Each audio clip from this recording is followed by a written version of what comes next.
अपने प्यार को पाने के लिए वो किसी भी हद तक जाने को तैयार थी। इसलिए एक लड़की को मारकर उसे अपनी पहचान दे दिया और खुद दुनिया के नज़रों में मर गई।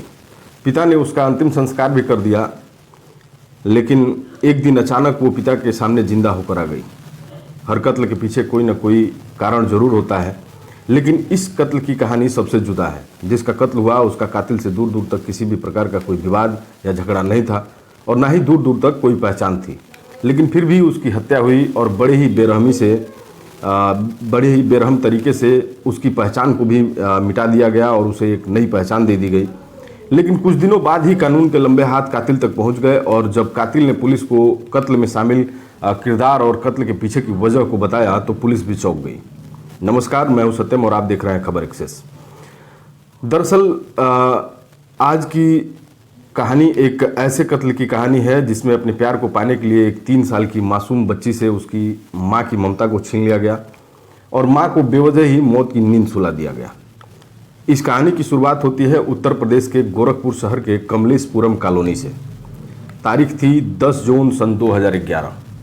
इसी कॉलोनी से शिखा दुबे नाम की एक लड़की अपने घर से निकलती है, लेकिन लौट कर घर वापस नहीं आती है।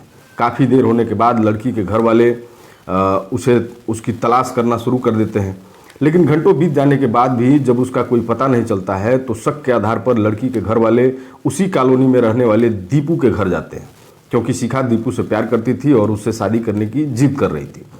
लेकिन दीपू भी घर पर नहीं मिलता है। उसके परिवार वालों ने बताया कि दीपू भी काफ़ी देर से घर से निकला है और अभी तक घर नहीं आया है।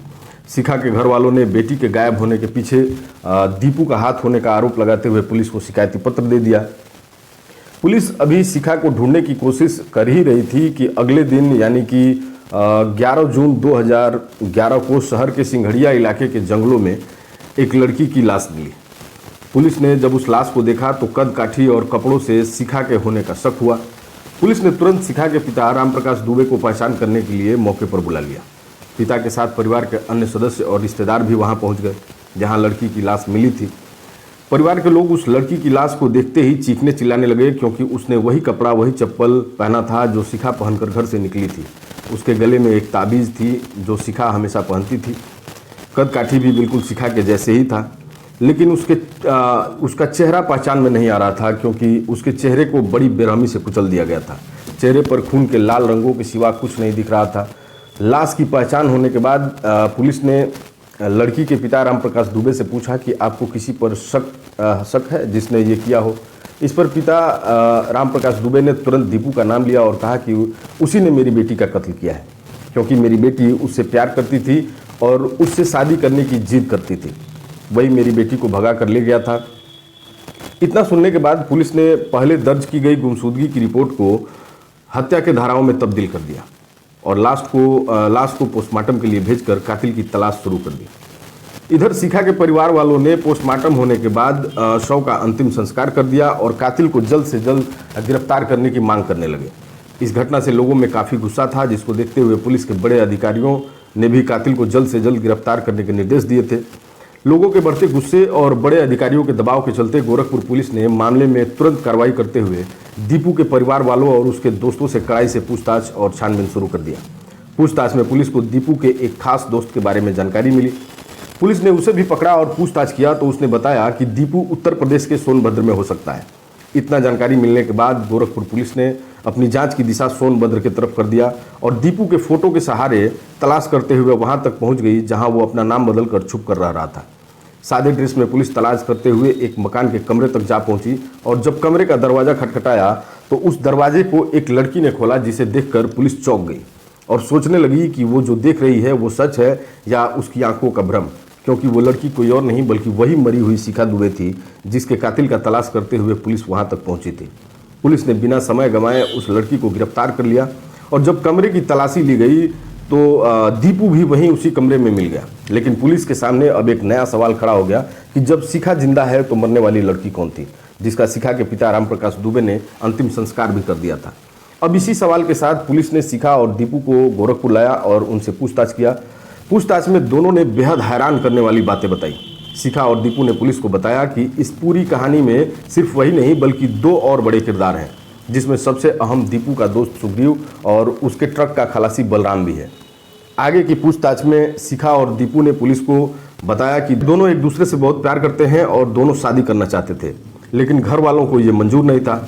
इसलिए दोनों ने बिना घर वालों को बताए 18 अप्रैल सन 2011 को मंदिर में शादी कर लिया और चुपचाप अपने अपने घर चले गए और परिवार के साथ रहने लगे। और किसी को इस बात की भनक भी नहीं लगी कि इन दोनों ने आपस में शादी कर लिया है, लेकिन ये दोनों शादी कर लिए थे और अब इनके अंदर एक दूसरे के साथ रहने की इच्छा जागृत हो रही थी।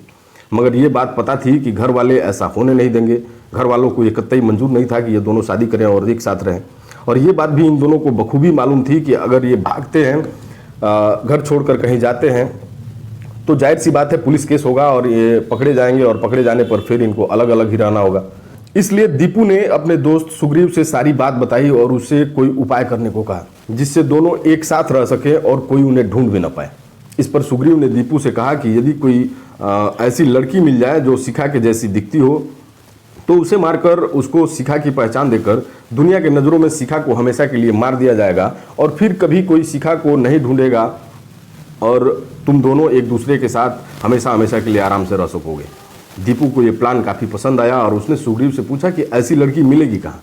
इस पर सुग्रीव ने कहा कि वो काम के सिलसिले में कई शहरों में जाता रहता है क्योंकि उसका ट्रांसपोर्ट का कारोबार है और वो सोनभद्र में पूजा नाम की एक 25-26 साल की शादीशुदा लड़की को जानता है जो दुबली पतली है और बिल्कुल शिखा के जैसे दिखती है। उसकी लंबाई भी शिखा के जैसी ही है और उसकी एक 3 साल की छोटी बेटी है। इतना सुनने के बाद दीपू सुग्रीव से पूछता है कि आखिर उस लड़की को गोरखपुर लाएंगे कैसे। पर सुग्रीव दीपू को बताता है कि पूजा उससे सोनभद्र में मिली है एक आध बार और उसका परिवार काफ़ी गरीब है। उसने एक बार सुग्रीव से कहा था कि उसे काम की ज़रूरत है, काम के सिलसिले में वो दीपू से मिली भी थी, तो इसलिए मैं उसे काम के बहाने गोरखपुर ला सकता हूँ। ये सुनने के बाद दीपू और शिखा के दिमाग में एक खतरनाक साजिश जन्म ले लेती है और साजिश को अंजाम देने के लिए सबने मिलकर एक प्लान बनाया और प्लान के अनुसार सुग्रीव अपने ट्रक और खलासी बलराम के साथ सोनभद्र पहुंच गया और वहां पूजा से मिलकर उसे गोरखपुर में 3000 रुपये महीने की नौकरी दिलाने की बात कही और वहीं कुछ पैसे एडवांस के रूप में भी दे दिया, जिससे पूजा पूरी तरह से उसके झांसे में आ गई। पूजा को ये यकीन हो गया कि ये गोरखपुर में मुझे नौकरी दिला सकता है और पूजा गोरखपुर आने के लिए तैयार हो गई।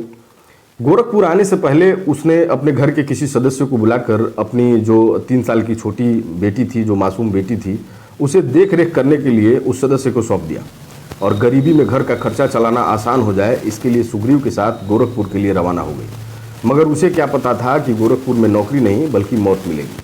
अब वो तारीख भी आ गई जिस दिन इस खौफनाक प्लान को अंजाम देना था। 10 जून 2011 को सुग्रीव और उसका खलासी बलराम ट्रक से पूजा को लेकर गोरखपुर के सुनसान जंगल वाले इलाके में पहुंचे।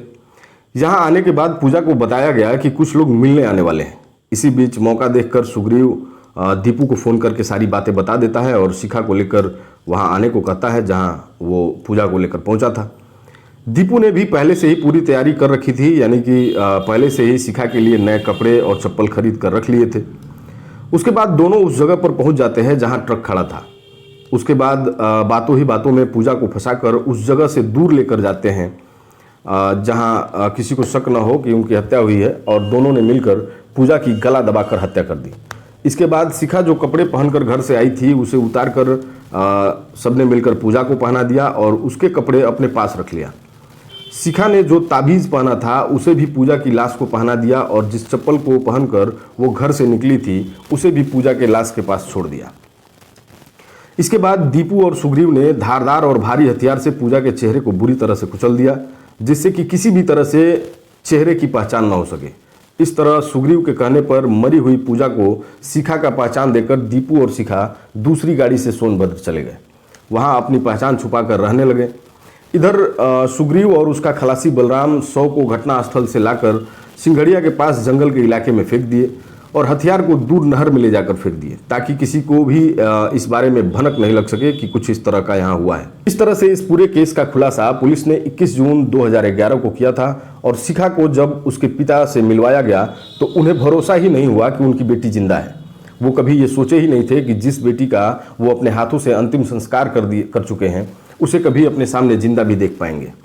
इसलिए यकीन करने के लिए कि उनकी बेटी जिंदा है उन्होंने शिखा के चेहरे को अपने हाथों से छुआ, फिर जब ये यकीन हो गया कि शिखा जिंदा है तो पुलिस के सामने ही ये कह दिया कि ये मेरी बेटी है, लेकिन अब मेरे लिए मर चुकी है क्योंकि मैंने इसका अंतिम संस्कार कर दिया है।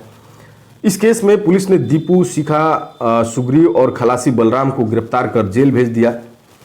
लेकिन अफसोस उस बेचारी पूजा का, जो अपने परिवार की गरीबी मिटाने के लिए अपनी 3 साल की मासूम बेटी को छोड़कर गोरखपुर आई थी और बिना किसी दुश्मनी के, बिना किसी कारण के मौत के घाट उतर गई और हमेशा हमेशा के लिए अपनी मासूम बेटी से जुदा हो गई। हालांकि दीपू और शिखा को भी कभी अपना प्यार नसीब नहीं हुआ। कुछ साल बाद ये दोनों जमानत पर रिहा होकर जेल से बाहर तो आ गए, लेकिन बाहर आने के बाद दोनों ने अपनी राहें अलग कर ली और एक दूसरे से अलग जीवन जीने लगे। जिस प्यार को पाने के लिए दोनों ने मिलकर मासूम पूजा का परिवार तबाह किया था, वो खुद भी कभी शादीशुदा जीवन नहीं गुजार सके। आज इस कहानी को सुनाने का मकसद किसी को ठेस पहुंचाना या किसी की भावनाओं को आहत करना नहीं है, बल्कि आपको सतर्क और जागरूक करना है।